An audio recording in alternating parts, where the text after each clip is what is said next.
Eh bien bonjour à tous, aujourd'hui on va faire une multi-review, il y a 5 films. Alors on va faire dans l'ordre qu'ils apparaissent, je vais essayer de ne pas être trop long comme ça peut m'arriver des fois. Alors on va parler, on va commencer par le moins bon, on va finir par le meilleur. On va faire comme ça, je vais essayer de faire comme ça maintenant parce que j'aime bien garder le meilleur pour la fin la plupart du temps. Alors qu'est-ce qu'on va commencer par? Alors le titre en français, encore une fois, The Barber. Ah, The Barber. Mais le problème, c'est que c'est pas en français, c'était en anglais. Et que le titre original, ils l'ont écrit en dessous, mais en français. C'est là où on voit toute la connerie des titres traduits ou changés pour les versions françaises. L'homme qui n'était pas là. The Man Who Wasn't There. Ça, c'est le titre original. The Man Who Wasn't There. Ce qui est traduit par l'homme qui n'était pas là. Sauf qu'ils ont écrit l'homme qui n'était pas là, mais ils ont mis The Barber, c'est ça le titre en VF. Bordel de merde. Bref, ça c'est dit. On va parler du film. Alors, c'est un film en noir et blanc du début 2000, je crois, 2000 ou 2001, un truc par là. Je l'ai eu, on me l'a donné, donc du coup, je ne l'ai pas choisi. Je ne connaissais pas du tout, mais bon, comme j'aime bien l'acteur, j'aime bien Billy Bob Thornton, j'aime bien. Il a une bonne tête, on va dire. Bon, à part dans Armageddon, je ne peux pas citer d'autres films dans lesquels je l'ai vu. Puis bon, Armageddon, si c'était une référence, ça se saurait. Bref, donc c'est un film en noir et blanc. Et ça raconte l'histoire donc pour le coup, d'un barbier qui tue celui qui pense être l'amant de sa femme. Et en fait, c'est l'évolution de cette histoire. En fait, ça part de là. Et en fait, c'est tout le développement qui en vient derrière. Alors, je l'ai trouvé mauvais. Hein. Je sais plus, je crois que j'ai mis 3. Je ne l'ai pas trouvé bon parce que il est lent. Et puis, il n'y a pas d'accroche, il n'y a pas vraiment de suspense parce que on se doute. Enfin, alors déjà, c'est à la Columbo, si tu veux. Hein. On connaît déjà le résultat. On veut savoir comment ça va se finir. Mais c'est très lent. On s'endort presque. Il y a des longueurs.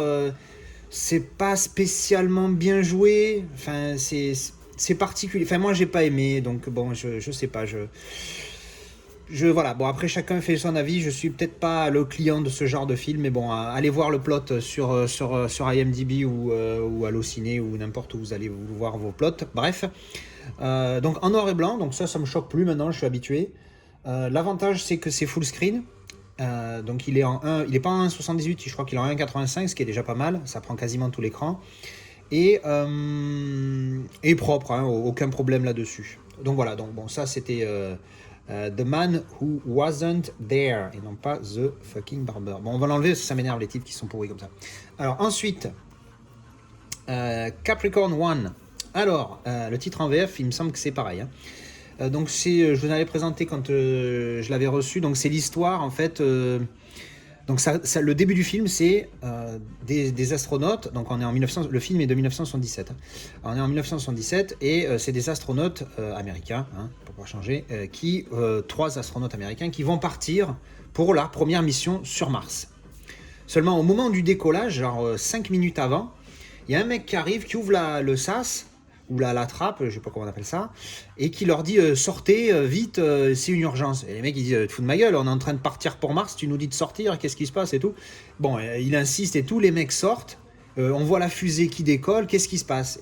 Et en fait on leur explique qu'il y a eu un problème sur les... Alors c'est pas des spoils, hein, attention, hein, je ne spoil jamais et j'essaye de faire attention de ne pas spoiler. C'est le début de l'histoire, hein, pour vous mettre en train. Et donc on leur explique qu'il y a eu un problème sur un ce qui fournit l'air dans la navette. Ils s'en sont rendus compte qu'en fait c'était défectueux et que ça allait les tuer au bout de quelques semaines dans l'espace alors qu'ils partaient pour plusieurs mois. Hein. En Mars, on n'y va pas en 10 minutes. Et donc du coup, pour éviter une humiliation internationale, ils vont fake, donc ils vont trafiquer leur atterrissage sur Mars. Et donc c'est l'histoire là-dessus. Je m'attendais à un peu mieux. Parce que c'est plus l'histoire de comment et surtout si, parce qu'on ne sait pas trop, s'ils vont arriver à s'en sortir, les 3 astronautes, et s'ils vont arriver à dévoiler le poteau rose au monde entier, quoi. Enfin bref, donc c'est cette histoire-là. Voilà, c'est plus leur histoire de comme ça, plutôt, enfin je sais pas, il est pas mauvais, j'ai mis 6, je crois, 5 ou 6. Il est correct, mais c'est pas non plus, c'est pas une folie quoi. Mais voilà, il est sympathique, je vais le garder. Contrairement à l'autre que je vais virer directement. Ensuite, Hier, je me suis fait le double. J'arrive pas à trouver le mot. Les deux films de Equalizer, donc là pour le coup c'est les mêmes titres en VF, là ils n'ont pas changé. Donc que j'avais un steelbook que j'avais présenté lors de leur arrivée. Super film. Enfin, moi j'avais déjà vu le 1, j'avais jamais vu le 2. Le 1 j'ai adoré, hein, j'ai mis 7, c'est un bon 7. Alors après c'est pas un grand film, donc c'est pour ça que c'est que 7 et que c'est pas plus. Mais c'est un bon film, bon un petit peu. Moi je le compare à John Wick. Pas tout le monde le fait apparemment parce que je trouve que c'est le mec badass qui va se venger des méchants et qui va casser la gueule à tout le monde, hein, comme dirait quelqu'un que je connais bien, qui va casser des bouches et des genoux. Et, et donc ouais, donc c'est l'histoire, c'est cette histoire-là. Dans le 2 c'est un peu la même chose. Le 2 est un chouïa moins bien. Donc les plots c'est ça, hein, c'est un mec qui veut se venger. C'est l'histoire à la John Wick et donc à la Equalizer, mais avec Washington. Sauf que Washington, j'adore Keanu Reeves, il est très bon comme acteur, mais je pense que Washington est un peu meilleur. C'est un de mes acteurs préférés, avec Keanu Reeves d'ailleurs. Et donc de très bons films les deux. Ce qu'on a noté avec mon pote quand on l'a regardé, c'est la qualité du Blu-ray. Je dirais pas que c'est comme Miss Peregrine qui pour moi est une référence en Blu-ray standard, mais merde, ils étaient propres, surtout le premier. Le 2, un chouïa moins, mais le premier, putain, il y a des moments où on se demandait, c'est pas possible, c'est un 4K qu'on a mis dedans. Mais en fait, non, c'est juste un Blu-ray, hein, on va vérifier encore, regardez, hein, Blu-ray disque, pas écrit 4K nulle part. Donc c'est juste un Blu-ray, je vous montre derrière pour ceux qui l'avaient pas vu. Ouais, devant, derrière. Alors ça, au début, on croit que c'est un pistolet, mais quand vous allez regarder le film, vous allez comprendre qu'en fait, c'est pas un pistolet.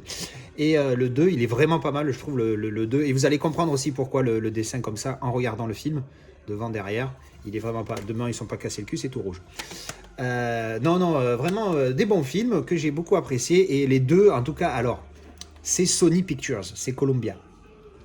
Et j'avais déjà entendu dire que Sony réalisait de très bons Blu-ray et faisait des très bons masters pour les 4K. Et effectivement, à partir du moment où c'est déjà master en 4K, bon là je pense pas que ça le soit, je pense qu'ils sont en 2K, en master en 2K, les deux, il faudrait que je vérifie. Alors je viens de regarder, et effectivement c'est des DI, Digital Intermediate 2K, donc c'est des masters 2K, mais merde putain, ils sont nickel.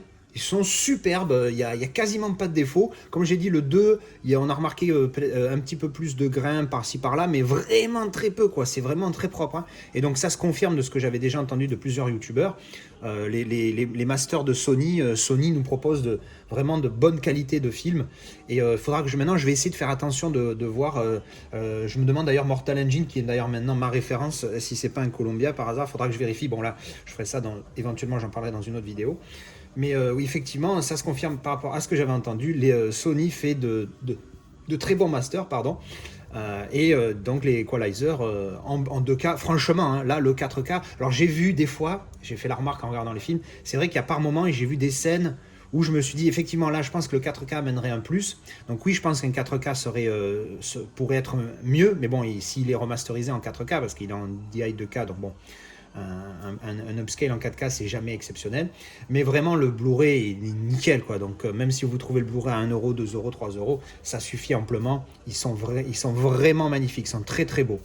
Et enfin on va parler d'un de mes films préférés, un des rares films que j'ai noté 10 sur 10, même si je pense qu'il en vaut plus 9,5, mais bon, il est tellement bien que j'ai mis 10 parce que bon allez, de temps en temps pourquoi pas, soyons pas trop dur. C'est Contact avec Jodie Foster et Matthew McConaughey.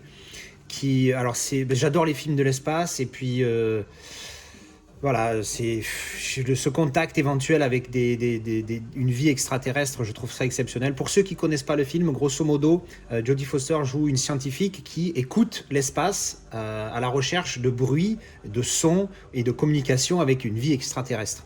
Et bien évidemment, hein, vous en doutez, un jour, clac, il y a un contact.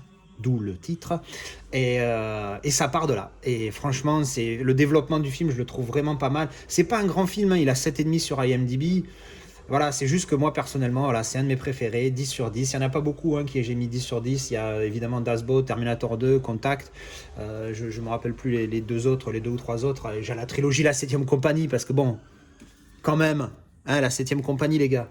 Ceux qui connaissent pas, les Français qui connaissent pas cette comédie, cette trilogie de comédie, il faut la voir. Bref, donc oui, très très bon film. Et donc voilà, c'est ce sujet-là, donc je ne vais pas en dévoiler plus parce que j'ai pas envie de spoiler, mais l'idée du film c'est ça, c'est très bien joué par les deux acteurs principaux. Et ce qui est bien, et ce que j'apprécie beaucoup, c'est que pour une fois, on ne t'influence pas dans une idée. Moi, comme je l'ai déjà dit une fois ou deux, je ne suis pas religieux du tout. 100% athée, pur jus, pur bœuf. Et du coup, elle aussi. Jodie Foster joue une scientifique qui, elle, ne croit pas en Dieu. Et elle rencontre lui, qui, lui, est un ancien prêtre. Donc, bon, il n'a pas quitté parce qu'il ne croit plus, mais il est croyant, tu vois, il pense que c'est important et tout. D'ailleurs, il y a un petit passage à un moment donné où on lui en veut, je ne vais pas y spoiler, mais vous verrez quand vous verrez le film. Et ce qui est bien, c'est que d'habitude, dans ce genre de truc, à la fin, c'est toujours et Dieu, et Dieu, et Dieu. À la fin, dans ce film-là, alors c'est pas un spoil, hein, mais on vous donne pas, on vous dit pas, bon, ben, c'est bien de pas croire en Dieu ou c'est bien de croire en Dieu.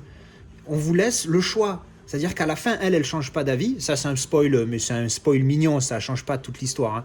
Et lui, il ne change pas d'avis non plus. C'est-à-dire que ils s'entendent bien et ça se passe bien entre eux, malgré le fait qu'ils ont cette grosse différence, qu'elle, elle croit pas en Dieu et que lui, ça soit un super croyant. Et ça, c'est bien, parce que d'habitude, on a toujours dans les films, surtout les films américains, cette idée où on veut, à la fin, on te dit, ça c'est le bien, ça c'est le mal. Alors que là, non, là, on laisse le truc ouvert, chacun son opinion, et ça, je trouve ça génial. Et c'est une bonne conclusion dans ce film à la fin. Alors, oui, vous pouvez me dire que c'est peut-être un spoil, mais moi je trouve que c'est pas du tout un spoil parce que l'histoire de tout le film, c'est pas la fin n'est pas exceptionnelle. La vraie fin, le spoil serait de vous dire une certaine chose qui se passe à la fin, où là je vais pas vous spoiler justement. Ça c'est juste l'idée du film que je développe un petit peu. Donc voilà, c'est un excellent film, vraiment je le recommande. Alors évidemment, je sais que moi je sais qu'il mérite pas un 10 objectivement parlant, mais c'est vraiment un film que j'adore. L'histoire elle est belle, il y a ce côté de ce rapport à la religion que je trouve vraiment pas mal. Donc voilà, c'est moi, c'est un de mes préférés, voilà, c'est comme ça.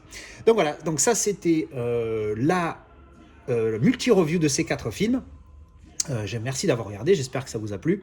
Et je vais tout de suite enchaîner à filmer une autre vidéo de surprise et de déballage que je publierai peut-être le lendemain où je vais publier celle-ci. Enfin, je sais pas encore, je vais voir. En tout cas, merci d'avoir regardé et à bientôt. Et parce qu'on ne change pas une équipe qui gagne. Ouh, ça chatouille l'oreille.